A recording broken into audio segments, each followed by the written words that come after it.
প্রায় 12,000 বছর ঘুমিয়ে থাকার পর আবারও জেগে উঠেছে সেই দানবীয় বিশাল আগ্নেয়গিরি হাইলি গুব্বি, যেটা আফ্রিকার ইথিওপিয়ায় অবস্থিত। ইথিওপিয়ার রাজধানী আদ্দিস আবাবা থেকে প্রায় 800 কিলোমিটার উত্তরের আফার অঞ্চলের বিস্তীর্ণ পাহাড়ি এলাকায় অবস্থিত এই দানবীয় আগ্নেয়গিরিটার। এই আগ্নেয়গিরির ভিতর থেকে যেই পরিমাণ ছাই এবং লাভা বেরিয়ে আসছে, সেই ছাইগুলো প্রায় 15 কিলোমিটার উপর দিয়ে 5,000 কিলোমিটার দূর পর্যন্ত ছড়িয়ে পড়েছে। সবচেয়ে ভয়ঙ্কর ব্যাপার হলো ইথিওপিয়ার অদূরে লোহিত সাগর পাড়ি দিয়ে ওমান, ইয়েমেন পাড়ি দিয়ে একেবারে ভারতের আকাশে পর্যন্ত চলে গিয়েছে এই আগ্নেয়গিরি থেকে উদ্গিরিত হওয়া ছাই। এবং ওই সমস্ত দেশে অনেকগুলো ন্যাশনাল এবং ইন্টারন্যাশনাল ফ্লাইট তারা বাধ্য হয়েছে স্থগিত রাখতে, কারণ বিমানগুলো যে অ্যালটিটিউডে উঠবে, ঠিক সমস্ত অ্যালটিটিউড গুলোই যেন ওই অঞ্চলের এই আগ্নেয়গিরির ছাই দ্বারা কভার হয়ে গিয়েছে। মার্কিন যুক্তরাষ্ট্রের ক্যারোলিনা স্টেট ইউনিভার্সিটির আগ্নেয়গিরি বিশেষজ্ঞ আরিয়ানা সোলদাতি বলেছেন যে একটা আগ্নেয়গিরি হোক 12 বছর, 12,000 বছর কিংবা 12 লক্ষ বছর, যতদিন পর্যন্ত সেই আগ্নেয়গিরিটার নিচের দিকে পৃথিবীর ভূ আলোড়ন এবং স্ট্রাকচারের কারণে ম্যাগমা তৈরি হতে থাকবে, ততদিন পর্যন্ত সম্ভাবনা থেকে যায় একদিন সে জেগে উঠবেই। এবং ঠিক একই ঘটনা ঘটেছে এই হাইলি গুব্বি আগ্নেয়গিরির ক্ষেত্রে।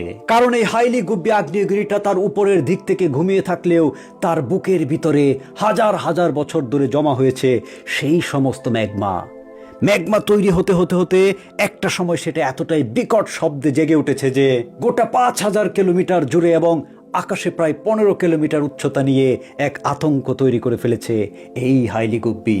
বিজ্ঞানীদের দেয়া তথ্য মতে সবচেয়ে ভয়ঙ্কর ব্যাপার হলো এই আগ্নেয়গিরিটা অবস্থান করছে পূর্ব আফ্রিকার রিফট জোনে। এই রিফট জোনটা হচ্ছে যেখানে আরব এবং আফ্রিকান প্লেট একজন আরেকজনের কাছ থেকে আস্তে আস্তে দূরে সরে যাচ্ছে।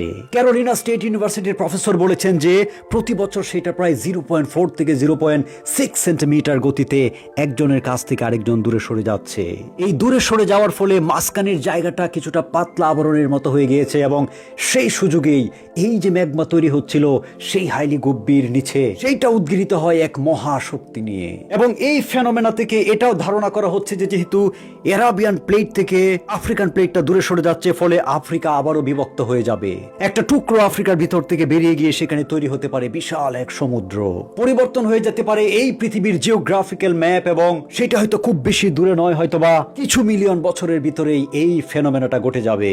তবে ইথিওপিয়ান সরকারের দেয়া তথ্য মতে তেমন কোনো মানুষের হতাহত না হলেও এই হাইলি গুব্বির উদ্গীরণের কারণে ওখানকার এনভায়রনমেন্টের উপর এক বিরাট প্রভাব পড়েছে।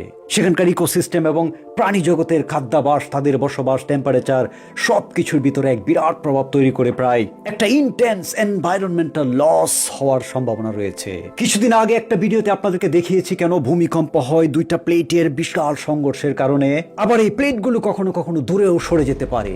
সেই সুযোগে মাটির পাতলা স্তর ভেদ করে পৃথিবীর ভিতরে থাকা আগুন, অর্থাৎ সেই যে জ্বলন্ত ম্যাগমা, সেগুলো লাভা আকারে বেরিয়ে আসে। সেইটাই হচ্ছে যে আগ্নেয়গিরি, এবং সেইটাই বিপর্যস্ত করে দিতে পারে লক্ষ লক্ষ মানুষের জীবন।